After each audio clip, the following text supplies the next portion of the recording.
How would you like to be flying one of these planes? Exciting. Dangerous. Looks that way, doesn't it? Well, actually, most flying has become routine by now, and the men who fly are skilled professionals who reduce the normal hazards to standardized procedure.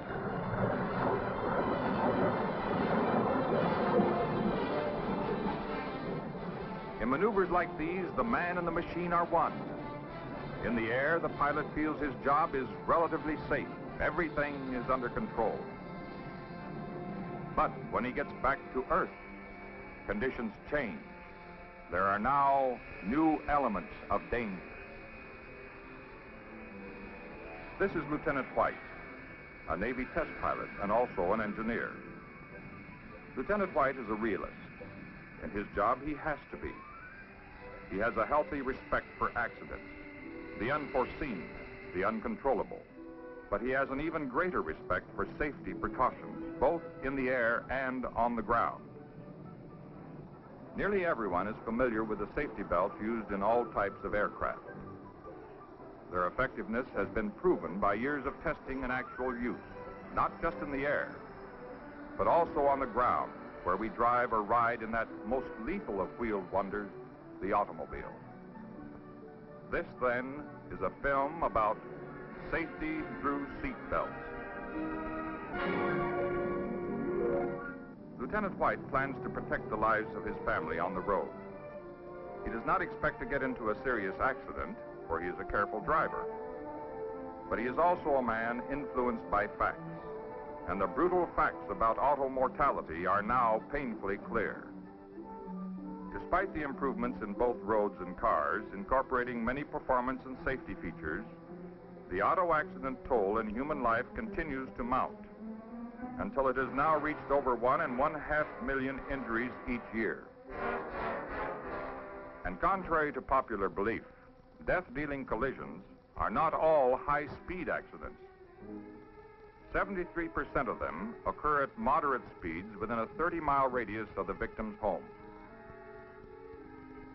A young mother and 2 children died in this one. They were on their way to nursery school when their car was rammed at an intersection. The mother and her 3-year-old son were crushed in the impact. The 5-year-old died in the arms of the rescue squad. A doctor on his way to surgery was fatally injured here. He suffered compound fractures of the skull. He was dead by the time he reached the hospital. This senseless waste of human life, such deadly violence ensuing from what appeared to be minor collisions, led research groups such as the Institute of Transportation and Traffic Engineering of the University of California to conduct a series of auto crash tests. This is a unique kind of research in that an experimental collision is by nature a one-shot operation, requiring a great deal of preparation, only a few seconds duration, and many months of detailed analysis to evaluate the findings.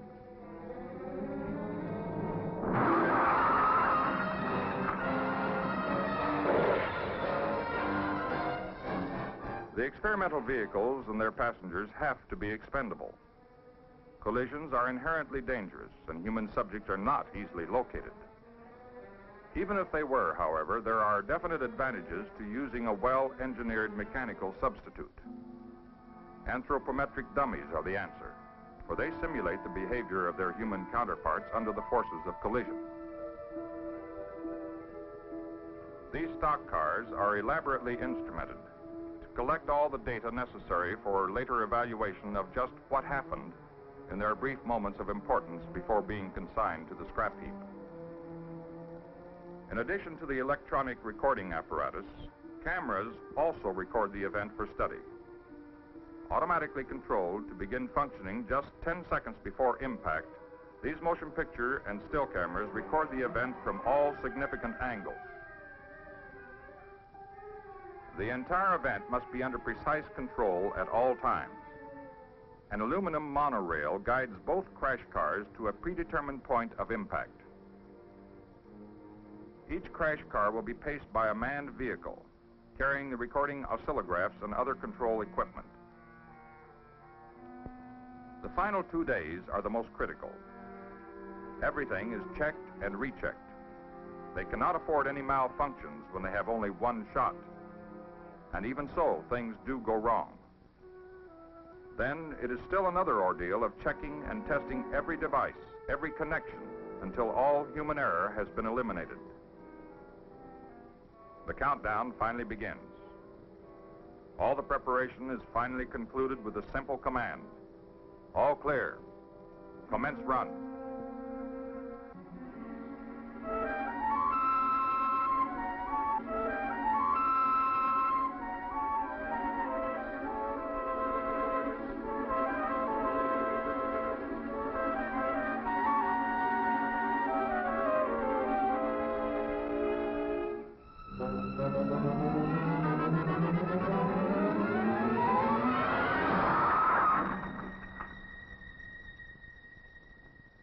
An actual crash lasts approximately 4 seconds, each fraction of which contains dozens of events of life and death significance. Although the cars are traveling at 30 miles an hour, the slow-motion camera prolongs the action of the overwhelming lateral forces of this typical intersection collision. The driver of the struck car is crushed against the steering post with a force of 700 pounds, and the door frame with a force of 1,600 pounds. Split seconds later, the violent spin forces of collision wrench the other driver from behind the wheel. The fatal plunge of the unrestrained driver starts as he is ejected through the crash-sprung door and then scrapes along the asphalt. Characteristically, intersection collision forces far exceed the ability of any human being to resist them.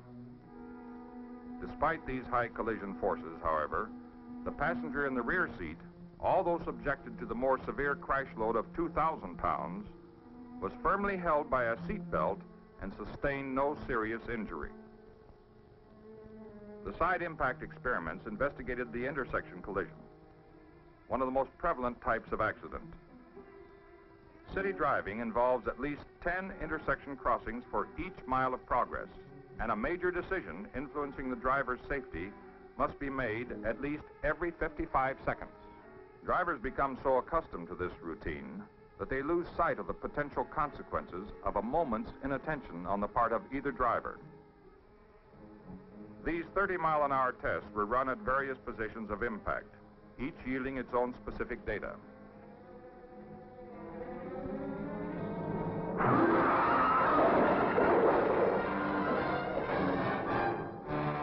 Throughout the various experiments, one fact was clear.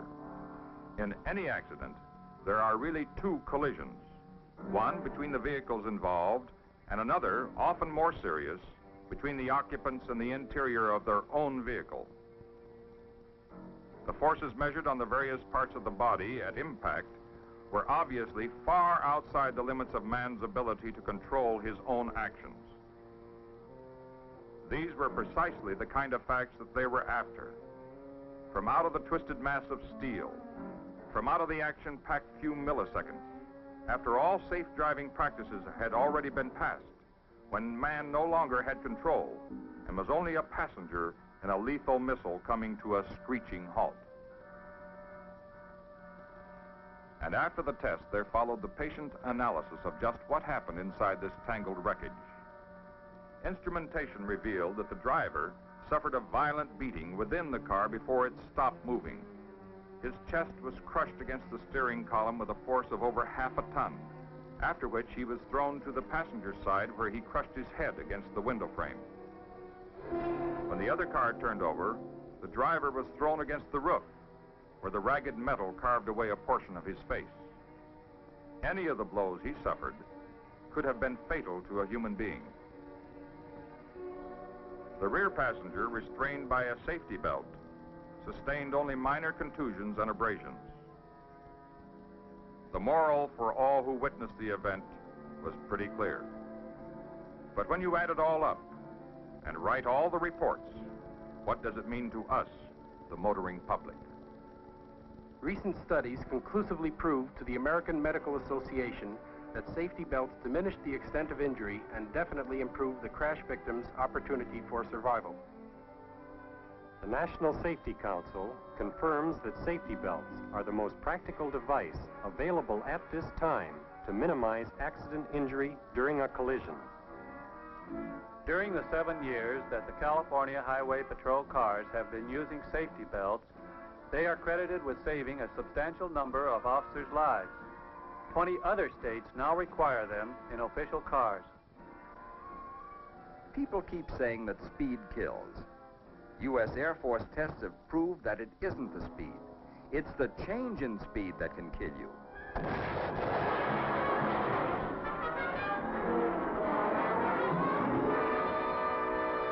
Properly restrained, the human body can withstand enormous stresses. The Public Health Service agrees with other agencies concerned with safety that the use of safety belts is the most effective practical means for bringing about an immediate reduction in deaths and injuries from automobile accidents. As individuals, we can be guided by the facts. The stakes are too high to rest on sentiment, superstition, and vague misgivings. Seat belts will reduce the hazard, and they are available. Even a careful driver, such as Lieutenant White, can be involved in an accident. And a safety belt is the cheapest insurance available. Today's traffic requires the maximum application of all safe driving practices and the use of the best devices that science can discover to reduce the staggering toll of accident injuries and deaths. In this effort, all of us, as individuals, have a vital stake. For you know, safety doesn't happen by accident. It takes constant vigilance to maintain it.